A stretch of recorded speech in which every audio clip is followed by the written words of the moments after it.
Messieurs, dames, charmantes demoiselles, heureux de vous retrouver. La montagne a finalement accouché d'une souris. Le match le plus attendu, le plus passionnant du monde a finalement accouché sur un match nul vierge 0 but à 0. C'était particulièrement décevant. Décevant. Pourquoi? Parce qu'un classico qui se solde par un score de 0 à 0, il faudrait remonter dans les annales pour le trouver. Et deuxièmement, pour jouer un bon match de football, il faut deux équipes. Et hier, franchement, il n'y avait qu'une seule équipe qui a voulu proposer quelque chose qui était entreprenant, et c'était véritablement le Real Madrid. J'ai particulièrement aimé le match du Real. J'ai trouvé que techniquement, ils étaient supérieurs au FC Barcelone. Tactiquement aussi, ils étaient supérieurs au FC Barcelone. Ils ont véritablement eu une première quinzaine de minutes en premier quart d'heure de jeu qui a été, où ils ont un peu subi. Et après, dès la 16e minute de jeu, la machine s'est mise en route, la machine s'est mise en marche. Ils ont déroulé, ils ont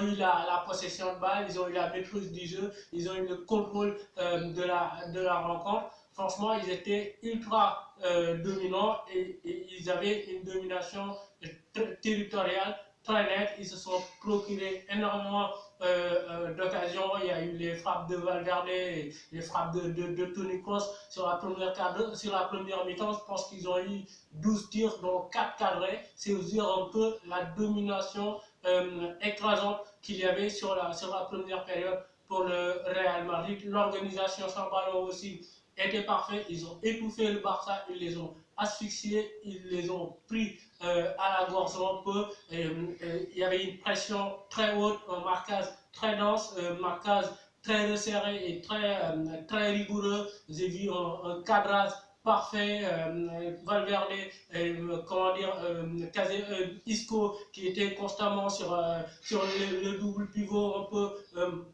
Rakitic et De Jong, et puis Bale et Benzema qui étaient un peu sur les deux centraux. Non, mais il y avait un marquage individuel sur des parties du terrain qui était intéressant. Franchement, le Barça n'a jamais réussi à se sortir de l'étreinte madrilène. La seule option pour se sortir de l'étreinte madrilène, c'était un peu de balancer des ballons longs, des transversales de Ter Stegen vers Suarez, ou bien des ballons à profondeur de Messi qui revenait souvent au niveau de l'axe central pour donner de bons ballons à Jordi Alba dans la profondeur. Sinon, le Barça était un peu étouffé. Après, sur la deuxième période, les choses se sont un peu rééquilibrées. Je trouvais que le Real était toujours dominant, mais pas autant que sur la première période. Ils étaient moins dangereux.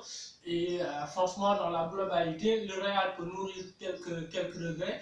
Et ils ont un peu ce manque de réussite chronique ces derniers temps. Moi, j'ai suivi un peu le match face au Paris Saint-Germain en Ligue des Champions, où c'était du même acabit, où ils ont littéralement dominé la rencontre, mais sur la fin, c'est un score de 2-2. Pourquoi? Parce qu'ils ont manqué de réussite. J'ai suivi le match face à Valence, où là aussi il y avait une bonne domination territoriale, et sur la fin, ça s'est terminé par un but partout. Pourquoi? Parce qu'il y avait un certain manque de réussite. Face à l'Atlético aussi, pareil, on peut multiplier les exemples.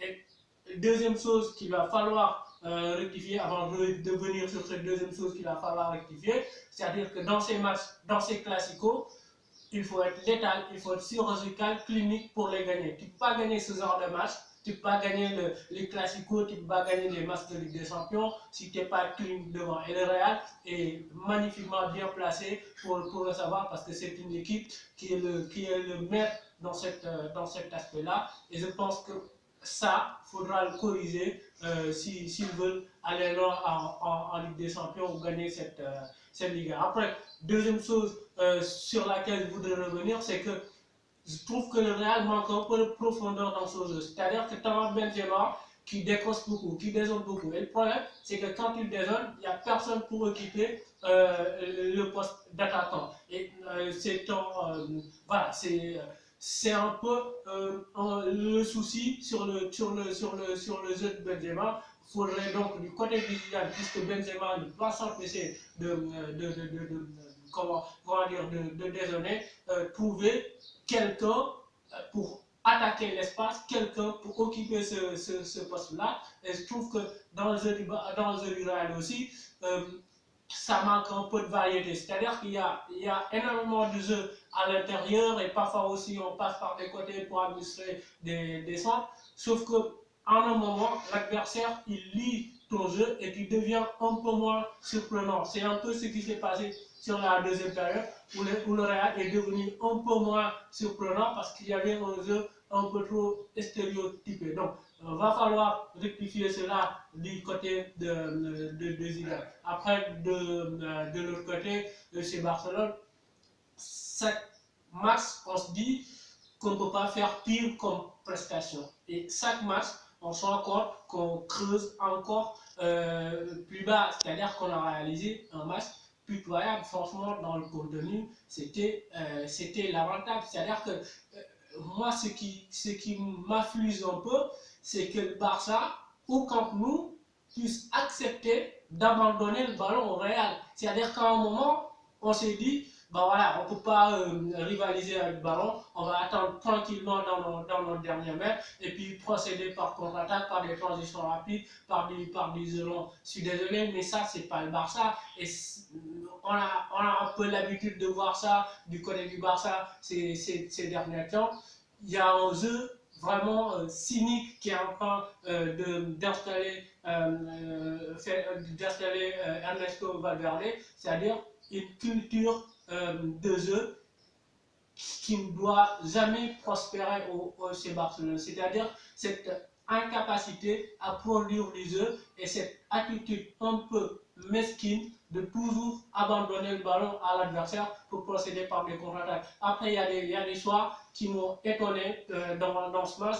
D'abord, le choix de laisser Busquets sur le banc, c'était une véritable mascarade parce que on nous a annoncé la titularisation de Busquets. Une minute après, on dit que ce sera Rakitic qui va être titulaire. On ne savait pas un peu qui disait la vérité et qui mentait. Et justement, le choix de titulariser Rakitic, alors que tu sais pertinemment que le mec, face à une pression haute, face à une pression dense, face à une quand il est mis un peu sous tension, il a tendance à perdre ses moyens. Tu sais pertinemment que le mec, il va toujours préférer faire une passe latérale ou en arrière plutôt que d'utiliser l'option en avant. Moi, je me rappelle, j'étais devant ma télé, tout le temps j'étais en train de crier, mais fais la passe vers l'avant, fais la passe vers l'avant, c'est pas vers l'arrière qu'il faut la faire. Le mec, franchement, on va me dire que c'est de la fixation, que c'est de l'acharnement, mais très franchement, Rakitic, aujourd'hui, s'il y a quelqu'un qui pense qu'il a encore sa place au FC Barcelone, qu'il peut encore apporter quelque chose au FC Barcelone, je l'invite sur ce plateau, qu'il vienne, qu'on en discute pendant 2 heures. Et quand il décide de titulariser Sergi Roberto en même temps que Rakitic, c'est-à-dire qu'à un moment, tu te dis que la possession de balle, je ne vais pas l'avoir. Donc je vais essayer de bien de densifier le milieu et d'essayer de contenir un peu les assauts du Real. Ça vous dit un peu sur les ambitions, sur les intentions de départ d'Ernesto Valverde. Je ne voyais pas quelle était l'utilité franchement de titulariser Sergi Roberto à côté de Rakitic. Et sur la deuxième période, le Barça est en train de subir. On pense qu'il va faire un changement offensif pour essayer un peu de subtiliser le ballon au Real. Non, qui fait rentrer? Il fait rentrer Vidal pour un peu plus muscler le milieu de terrain. C'est assez hallucinant. Et encore une fois, moi je suis désabusé, je suis halluciné quand je suis le FC Barcelone. Et chaque semaine, c'est le même constat. Chaque semaine, c'est des purges. Chaque semaine, on s'ennuie devant les matchs du Barça. Rappelez-vous, face à l'Inter, on a été bousculé littéralement, on s'en sort un peu,